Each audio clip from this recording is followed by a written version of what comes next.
At the time I was working on the record, I had answered if you're young, do this. Just do this. I mean, if you see a position advertised that says harvest help, just take the gig, man. They're not going to really look up your references or anything, because you don't need any references for harvest help. What you need is the ability to show up at 7 in the morning and go home at 7 at night, right?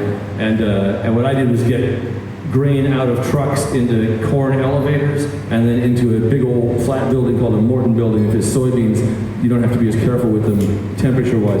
Oh man, I just realized I could do a very funny thing and give a long lecture on the various moisture of